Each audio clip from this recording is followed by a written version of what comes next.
शाम के वक्त झाड़ू का इस्तेमाल बुरा शगुन होता है नरगिस। तो क्या गंदगी में रहना नेक शगुन है इजहार साहब? सफाई सुबह के वक्त की जाती है, चाहे फिर शाम तक कमरे में गंदगी के ढेर भी जमा हो जाए। ओहो, तुम तो हर बात का बतंगड़ बना लेती हो। इसके सिवा तुम्हें और आता भी क्या है? हाँ हाँ, मुझे कुछ नहीं आता, तो तुम ही क्यों नहीं कुछ करके दिखा देते? 2 साल और 6 महीने से नौकरी ढूंढ रहे हो और फिर भी आज तक बेकार। मेरे निस्फ जेवर बेचकर खा डाले। घर में पानी के सिवा कुछ भी नहीं है। हो गई ना शुरू? घर में ना आटा है और ना तेल मसाला। जिस घर में कुछ नहीं होता वहां एक चीज जरूर होती है, और वो है भूख। और मुझे अब वो भी नहीं, क्योंकि तुम्हारी बक से पहले ही पेट भर चुका है। मिल गई नौकरी? तुम तो आज भी बड़े बन ठन कर निकले थे। नंगा भी निकलता फिर भी नहीं मिल पाती। नौकरी नहीं मिली नरगिस, नहीं मिली। अगर कुछ मिला तो सिर्फ डांट टपट, हर जगह, दफ्तरों से घर तक। आखिर तुमने सोचा भी है कि ऐसा कब तक चलेगा? हम खाएंगे क्या और जिएंगे कैसे? जीना तो होगा बहरहाल। न जाने भूख और इफलास के बावजूद, हर चौखट पर नामुराद होने के बावजूद, बेकारी और लाचारी के बावजूद मैं जीना क्यों चाहता हूं नरगिस? मैं मरना नहीं चाहता, अगर से जानता हूं कि मैं हर लम्हे मर जाता हूं और अनगिनत जगहों पर दफन भी हो चुका हूं। तुम मुझे कुछ जेवर दे सकती हो? मेरे पास अब बचा ही कितना है? जितना भी है। उसे भी बेचकर पेट में गुम करना है क्या? नहीं, मैं पूरे वलवले से नौकरी तलाश करूंगा। मगर जेवर और नौकरी का आपस में ताल्लुक क्या है? जो तुम्हारी और मेरे पति और पत्नी से है। क्या फिर तुम्हें नौकरी मिलेगी?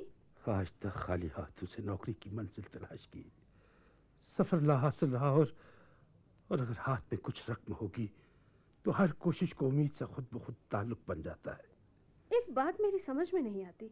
वो क्या? आज तक तुम्हारे 6-5 जूते घिस गए होने चाहिए थे।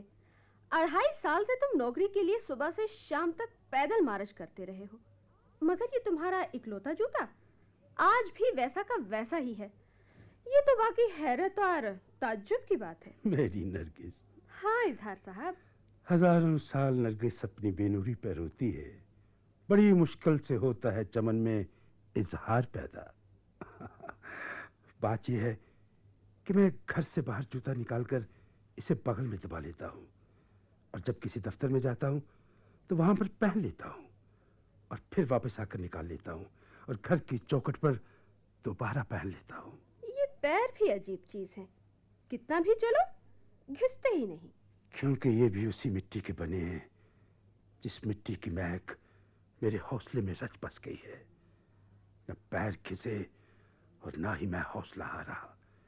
मैं भी इन्हीं पाँव की तरह सख्त जान हूं। इसीलिए तो लोग पूछते हैं, इजहार मियां, तुम इतने रगड़े खाने के बाद भी नहीं घिसे? एक बात मेरी समझ में नहीं आती। तुम्हारी समझ में तो वैसे भी कोई बात नहीं आती। आई होती तो तुम जैसे नासमझ से शादी ही कैसे कर लेती? तो मुझे ये बताओ कि अगर तुम बेकार थे, तुम्हें अपना पेट भरने के लिए दाना नहीं था, तो शादी क्यों की? जब तुम खुद अपने लिए कमाने के काबिल नहीं थे, तो दूसरी जान को जिंदा रखने के लिए कहां से कमा कर ला सकते थे? क्या ये तुमने नहीं सोचा था? सोचा था, जरूर सोचा था, मगर साथ ही ये भी सोचा था कि आजकल के जमाने में अपनी रुदात सुनने वाला कोई नहीं है। कम से कम एक बीवी से दिलासा तो मिलता रहेगा। मगर हुआ उल्टा, वो अपनी रुदात लेकर आ गई। खैर छोड़ो इन बातों को। अब जेवर देती भी हो या बस बहस में ही रात काटनी है? जेवर लेने के बाद नौकरी मिलेगी ना? क्या तुम्हें यकीन है? यकीन सिर्फ इस बात का है कि जो किस्मत में होगा वो जरूर मिलेगा। जेवर से नौकरी की उम्मीद बन जाएगी, बस। मैं झुमके रख लेती हूँ, बाकी तुम्हें सौंप दूंगी। काश अब ये जेवर ही रंग लाए।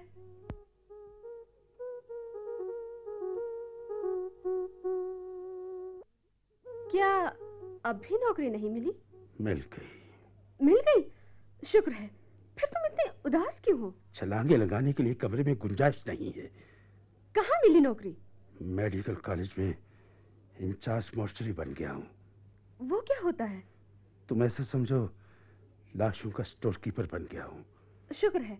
मुझे मालूम था कि एक दिन हमारे मनहूस दिन बदल जाएंगे और एक रोज किस्मत पलटा खाएगी और हम भी जिंदगी को खुशियों की सौगात दे पाएंगे।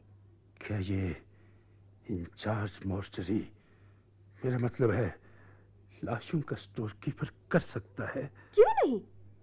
स्टोर कीपर मेरा एक रिश्तेदार भी है। उसने बहुत पैसा बना लिया है। टीन की चादरें बेचता है, लोहे के रॉड बेचता है, सीमेंट की बोरियां बेचता है। तनख्वाह 1000 है, मगर खेलता लाखों में है। तुम्हें मालूम नहीं है इजहार, स्टोर कीपर का ओहदा कितना देने वाला ओहदा है। चाहे स्टोर कीपर लाशों का ही क्यों ना हो। स्टोर कीपर होता है। हमें तो छप्पड़ फाड़ के मिला है। और मैं गला फाड़ कर कहता हूँ कि मेरे चार्ज में टीन की चादरें, सीमेंट की बोरियां और लोहे के रॉड नहीं, इंसानों की लाशें होंगी, लाशें। तुम लाशों को ही बेच देना। क्यों? लाशों का क्या कोई खरीदार नहीं होता? मुमकिन है होता होगा, मगर ये जरूर है कि सिंधु को कोई नहीं खरीदता। कहाँ जा रही हो? 2.5 साल से लोग कान खा रहे हैं कि इजहार मियां को नौकरी मिली। उनको तो खबर कर दूं, सब लोग बहुत खुश होंगे। दुनिया बनाने वाले, वाकई में तेरा शुक्रगुजार हूं। कम से कम लाशों में सुकून तो मिलेगा।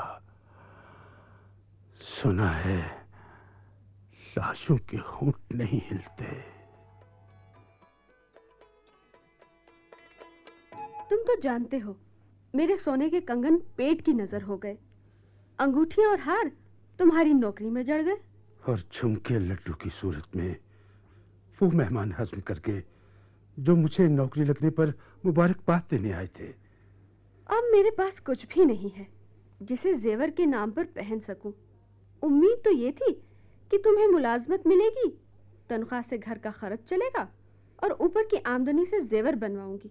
मगर तुम्हें ड्यूटी पर जाते हुए 6 माह हो गए हैं और तुम इतने निकम्मे हो कि ऊपर की आमदनी का एक पैसा भी हाथ नहीं आया। मैं तुम्हें कह चुका हूं कि मैं लाशों का स्टोर कीपर हूं, और कितनी बार कहूंगा? लाशों का स्टोर कीपर। तुम तो सिर्फ यही रट लगाए बैठे हो। आखिर तुमसे शादी करके मुझे मिला क्या? पीने को आंसू और खाने को गालियां। मेरे भी अरमान हैं, तमन्नाएं हैं।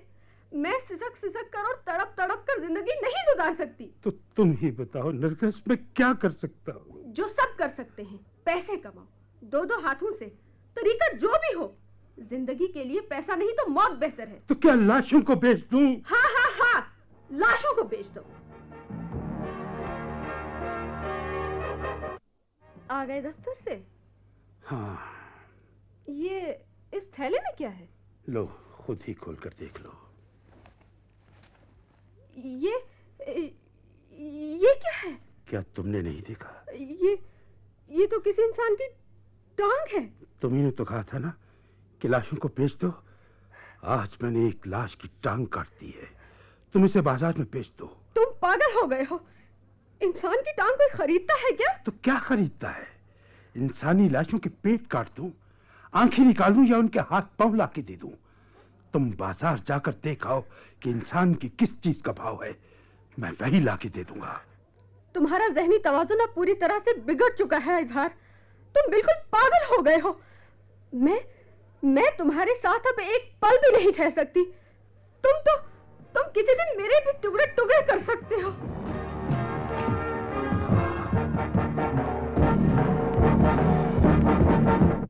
मैं पागल हो गया हूं। मेरा दिमागी तवाज़ुन बिगड़ चुका है। मैं जान गया हूं जिंदगी भयानक सपना है और मौत तकलीफ दे अमल है। मैं जमीन और आसमान के दरमियान मालक हूं। ना जी भर कर जी सकता हूं और ना जी भर कर मर सकता हूं।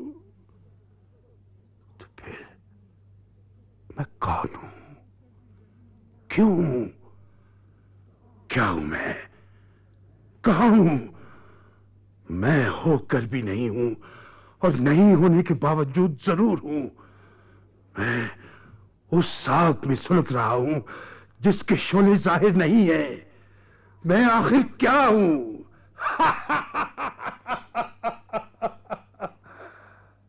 और अब मैं अपने आप को मानी दूंगा।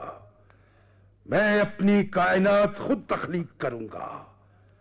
मैं अपनी सल्तनत खुद बनाऊंगा। मैं मौत और जिंदगी पर कादर बनूंगा। मखलूक मेरे ताबे होगी और मैं बादशाह। मेरी कायनात में मेरी आवाज हर आवाज से ऊंची होगी। मेरा कद सबसे बुलंद होगा। मेरे हुक्म की तामील होगी और मैं हर शय को उसके होने की सजा दूंगा। यही मेरी सल्तनत का कायदा और कानून बनेगा।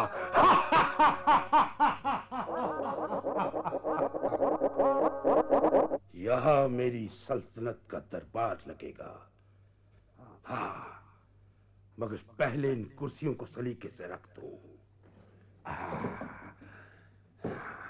और अब इन खाली कुर्सियों पर मुर्दा खाने में रखे जवान बूढ़े मुर्दों की लाशें, और मेरा दरबार मुकम्मल हो जाएगा। ये यहाँ और ये इस कुर्सी पर। और अब मेरी पतलून की ये नुकीली बेल्ट बागियों के लिए चाबक का काम देगी। बिल्कुल ठीक। अब मैं अपने तख्त पर बैठ जाता हूं। हाँ, ये मेरी दुनिया है और मैं इसका खालिक हूं।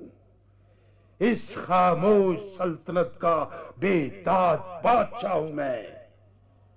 मेरी इस बेकरां कायनात के कायदे और कवानीन सिर्फ मेरी सोच और फिक्र किताबें हैं। यहां जिंदगी है जो मेरे अंदर चीख रही है। यहां मौत है जो तुम्हारे वजूद की मुट्ठी में बंद हो चुकी है। याद रखो, तुम सब लोग मेरी उस सजा के मुंतजिर रहोगे जो मैं तुम्हें खुद अपने हाथों से देने वाला हूं। क्योंकि तुमने अपनी जिंदगी के कलम से दुनिया की किताब पर जुल्म और जबर की रवायात रकम की है। अपनी आंखों के सामने तड़पती और सिसकती हुई जिंदगियों को देखने के बाद भी तुम्हारी आंखों में रहम के आंसू नहीं उभरे। ये तुम हो जिन्होंने बाहर की दुनिया में खुद गर्जी के खंजर से सुकून को लहूलुहान किया है।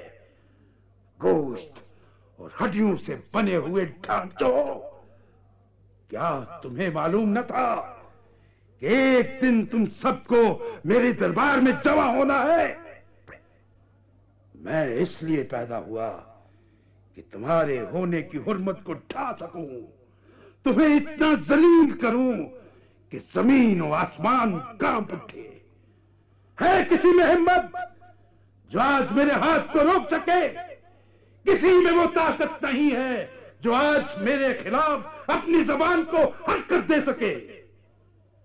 मैं एक जिंदा वजूद हूं और मुझे लाशों को रोने का पूरा हक है।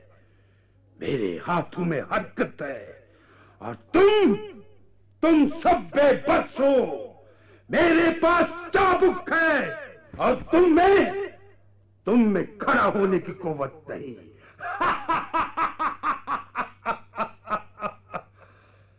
ताकतवर हमेशा बादशाह होता है और कमजोर होती है रियाया। अरे ये चेहरा तो जाना पहचाना है। हाँ, याद आया, ये तो वही है, वही।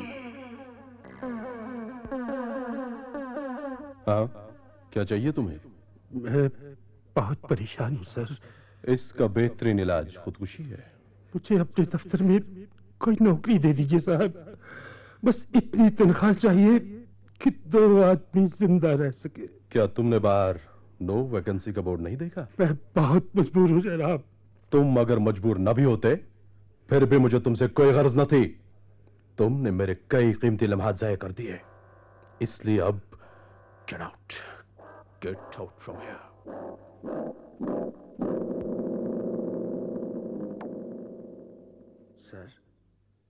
सर आप, मैं आज तक जिस दफ्तर में गया हूं बस सिर्फ आपको ही सामने पाया है।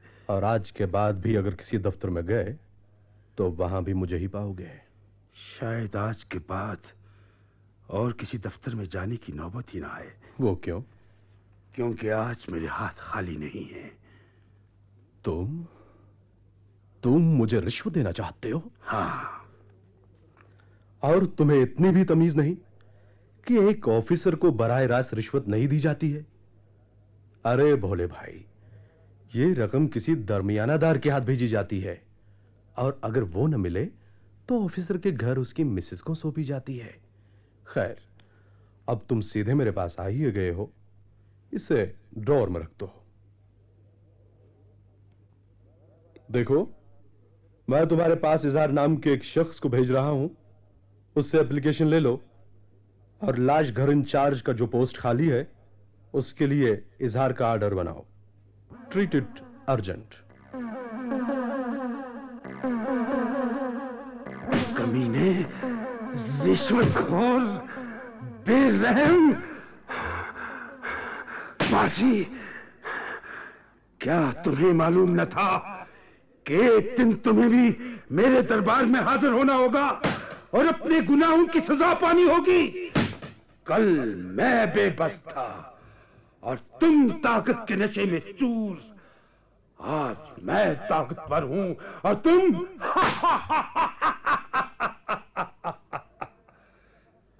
ऐ अपने वक्त के जाबिर और खुदगर्ज इंसानों, वक्त ने तुम्हारा साथ छोड़ दिया है और थमा दिया है चाबुक मेरे हाथ में, ताकि तुम्हारे जिस्म के इस गोश्त पोस्ट को पूरी कुव्वत से रोन सकूं।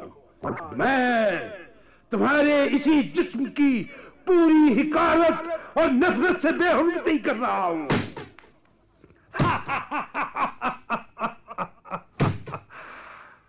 ओ,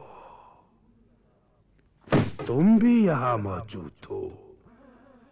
कमीने, खुदगर्ज, आज तू किस कदर बेबस है, लाचार है मेरे सामने। और उस रोज, याद है तुझे उस रोज की बात? आखिर मेरा कसूर क्या है जनाब? सच मानो तो सबसे बड़ा कसूर यह है कि तुमने इस दुनिया में जन्म लिया है।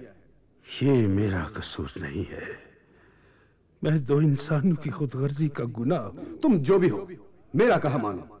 अपने मकान को खाली कर दो और कहीं दूसरी जगह जाकर बस जाओ। मैं इस दुनिया में बस जाने के लिए नहीं, उम्र कैद काटने के लिए भेजा गया हूं। उस गुनाह के लिए जो मेरे माँ बाप की लज्जतों का नतीजा बना। रही मकान खाली करने की बात, तो साहब, मैं तो उसे मकान समझता ही नहीं। वो तो एक कैद खाना है जिसे मैंने 2 लकब में बांट दिया है। एक में किचन है और दूसरे लॉकअप में मैं सोता हूं। और इस बात का भी ख्याल रहे कि अगर तुमने वो लॉकअप नहीं छोड़े तो तुमको इस लॉकअप में गुजारा करना होगा जिसे यहां बनाया गया है। मगर मुझे मेरे घर से बेदखल करने की कोशिश क्यों की जा रही है साहब? इसलिए क्योंकि तुम्हारे घर के सामने एक बाख्तियार शख्स कोठी बनवा रहा है।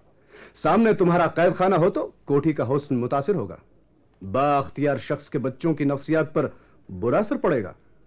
तुम समझ सकते हो, आखिर इस दुनिया में एस्थेटिक सेंस भी कोई चीज है भाई। मैं अदालत का दरवाजा खटखटाऊंगा। ये तुम्हारे घर का दरवाजा नहीं कि खाली हाथों से खोला जा सके। अदालत के दरवाजे पर बंद मुट्ठी से दस्तक दी जाती है। ये पुलिस डिपार्टमेंट है भाई, हम सब की खबर रखते हैं और ये भी जानते हैं कि तुम्हारी मुट्ठी खाली है। और आज मेरी मुट्ठी खाली नहीं है, चाबुक है इसमें, और मैं बाख्तियार बन गया हूं।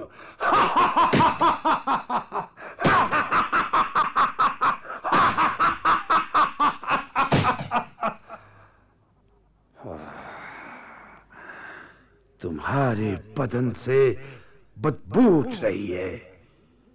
क्या तुम्हें मालूम नहीं कि मुझे बदबू से कितनी सख्त नफरत है?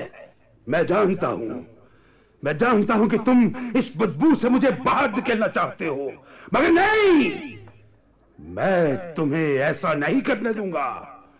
ये बदबू तुम्हारी बगावत है। बागियों को मैं अपनी सल्तनत में बर्दाश्त नहीं कर सकता।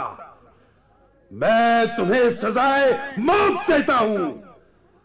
कल मैं तुम्हें अनाटमी हॉल में भेज दूंगा, जहां तुम्हारे जिस्म के टुकड़े टुकड़े कर दिए जाएंगे। ये तो एक दिलचस्प केस है। मगर सर, तशवीशनाक भी है। वो तो है। असल मामला क्या है? असल मामला तो किसी को भी मालूम नहीं सर।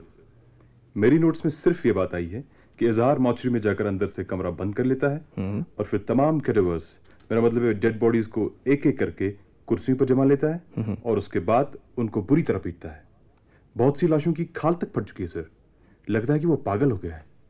अजीब बात है, इंसान इंसानों में रह के पागल होता है, मगर यहां बात कुछ उल्टी है। इजहार लाशों में रह के पागल हो गया है। जी हाँ सर, लेकिन अब क्या किया जाए? मेरे ख्याल में इजहार को सस्पेंड किया जाए, या बेहतर ये होगा उसे मेंटल हॉस्पिटल रेफर करें। नहीं, इस मामले की तह तक जाना होगा। तुम एक काम करो जी। किसी तरह से चुपके से लाश घर पहुंच जाओ। तुम भी डेड बॉडी की तरह बिहेव करो। उसके बाद देखो कि इजहार क्या करता है। मुझे इस मामले की पूरी रिपोर्ट चाहिए। मैं जानना चाहता हूं कि आखिर ये मौमा क्या है। मगर सर, ये तो बहुत मुश्किल काम है। मुश्किल जरूर है, मगर इसमें तुम्हारे लिए एडवेंचर भी है। अगर तुम ये काम खूबी से अंजाम दे सके तो मैं ACRC में तुम्हारी प्रमोशन की सिफारिश कर सकता हूँ। ऑलराइट सर, मैं असल मामले और केस के पस मंजर को जानने की पूरी कोशिश करूंगा। मुझे इस मामले की डिटेल्ड रिपोर्ट चाहिए। ठीक है सर, मैं आपको मायूस नहीं करूंगा। All the best. You may go now. मेरी सल्तनत के लोगों, तुम्हारा आका तुम्हारे सामने है। काश तुम आईना देख पाते तो तुम्हें नजर आता कि तुम्हारे चेहरे पर तुम्हारे जुर्म कांप रहे हैं, और मैंने तुम्हें उन्हीं जराइम की सजा देने के लिए अपने हाथ में चाबुक थाम लिया है। ये चाबुक वो कलम है जिससे मैं तुम्हारी पोस्ट पर सजा के फैसले तहरीर करता हूं, और मुझे इसी काम के लिए पैदा किया गया है। समझे तुम लोग? तुम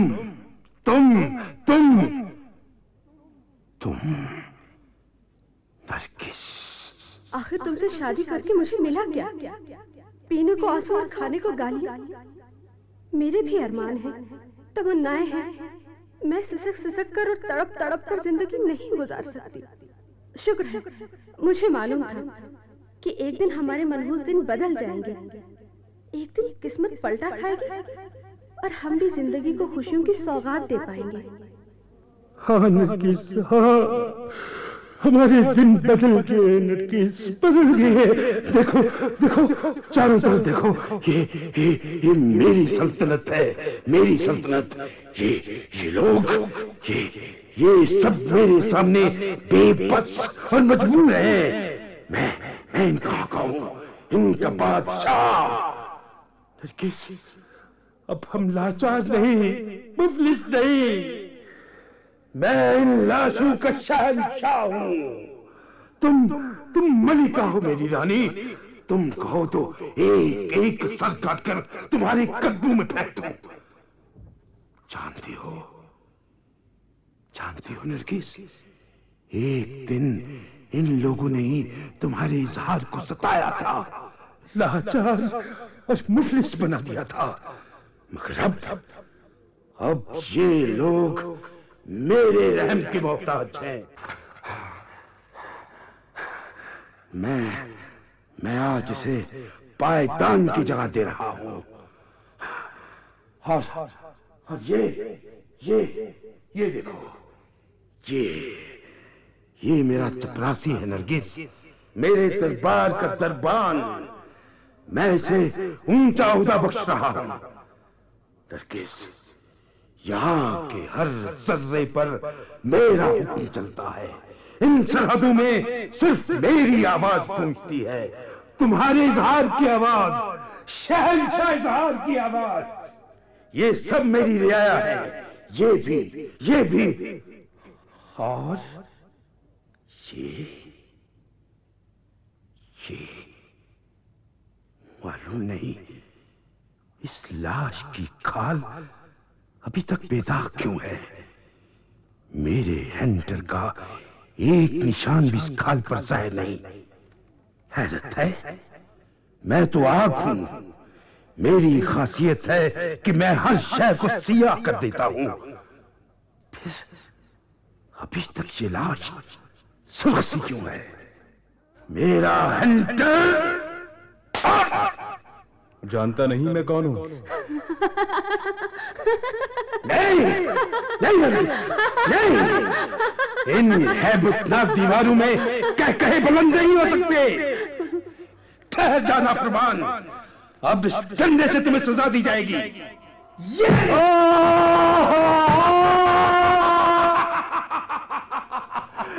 इज़हार मुझे बख्श दे, मुझे माफ कर दे, मैं तुम्हारे पांव पड़ता हूँ। देखा, मैं रहम की भीख मांग रहा हूँ इज़हार। देखा नरगिस, देखा, ये मुझसे रहम की भीख मांग रहा है। इंसान कितना खुदगर्ज है।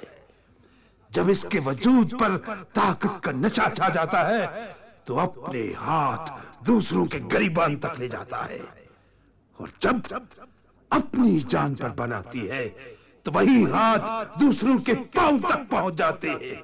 अब जब घोड़ा बन मेरा, और जा अपनी सीट पर जाकर बैठ जा।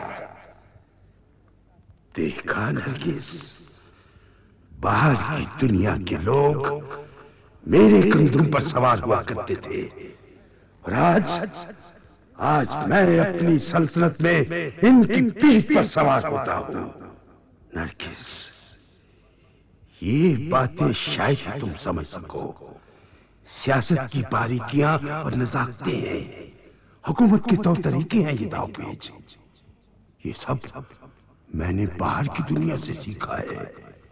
मेरी सल्तनत है ये, जहां मेरी जिंदगी को माने मिलते हैं। इंस्पेक्टर साहब, ये रहा वो, पकड़ लीजिए। खबरदार, अंदर आने की कोशिश न करना। मेरी सल्तनत पर दुश्मन की जलगार मेरे जीते जी कोई मेरी सल्तनत पर कब्जा नहीं कर सकता। मैं दुश्मन की ईंट से ईंट बचा दूंगा। कोई मेरे तख्त की तरफ बढ़ने की कोशिश ना करे। पकड़ो इसे, रुक जाओ।